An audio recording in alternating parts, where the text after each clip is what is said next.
As we come to the close of another phenomenal day out here at the Cobram Estate Olive Groves, I can't help thinking that dinner time is approaching and there's thousands of households around this country that are probably starting to cook up something very similar to this, a classic prawn pasta. But I feel if we strip it back and go old school, sometimes the greatest differences between a cracking dish and an absolute disaster are just the small tweaks in the process. So that's why we're going right back, we're gonna masterclass it, and we're gonna take it step by step to make sure that you guys are nailing the famous household prawn pasta. Okay, I'm in a fortunate situation here. I've got 2 burners. I'm feeling very spoiled. So I've got my pot of water over here that's well salted. We're gonna get that pasta in there.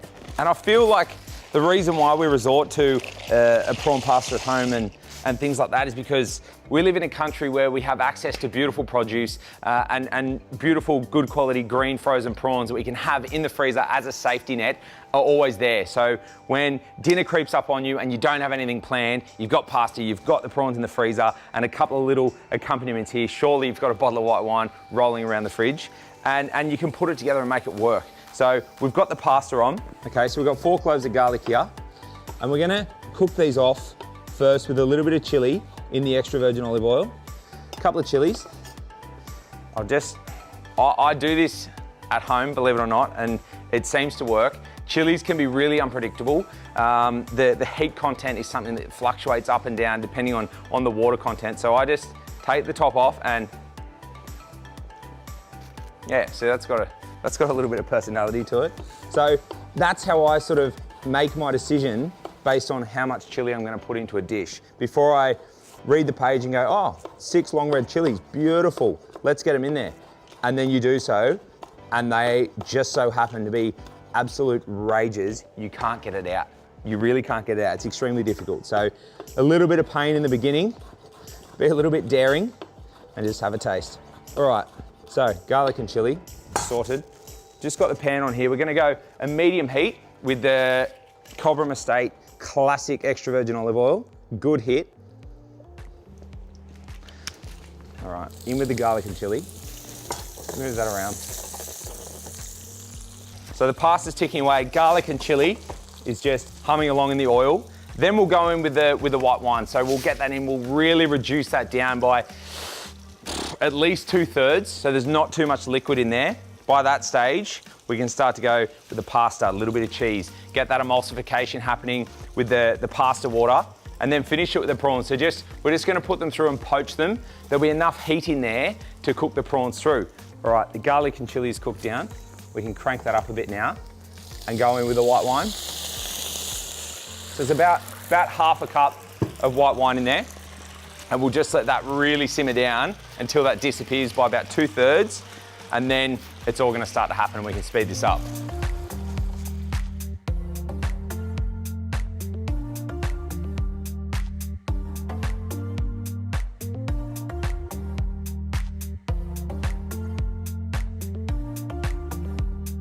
We can see there's very little of that white wine left, plus you've got the extra virgin olive oil in there too.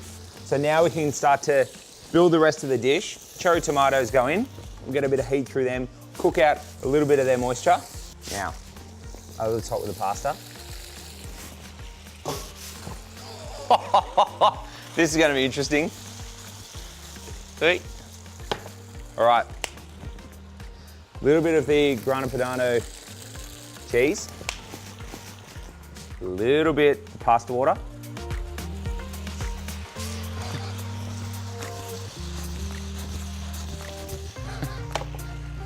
You know that scene in Jaws when they go, we're gonna need a bigger boat? I feel like that's what's just happened with my pan. Jeez, that crept up on me. All right, in with the prawns. Let's toss these through.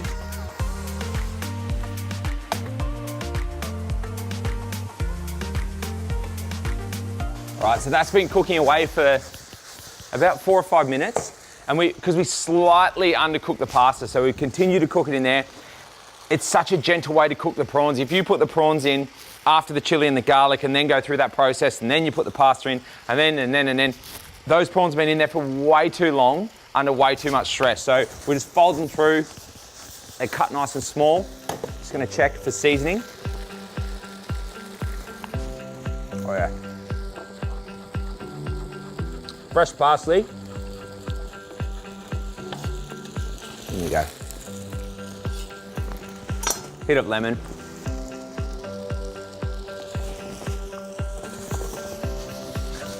Didn't even lose a pasta shell. Yeah. All right. Nice big tray, and we're done. And you can see that every piece of that pasta is covered in sauce. It's coated. That sauce has got body, it's got viscosity, it's gonna cling to it. It's seasoned up beautifully. The prawns are cooked absolutely perfectly there. They've got bounce to them. That's perfect, that's what you want. Amazing. When they start to go floury and dusty and break down your mouth, gone too far, and it's an outright shame. All right, so there is my take on a dish that you all know and love. Hopefully the next time you go to attack it, you've got these processes in your armory and you'll nail it time and time again.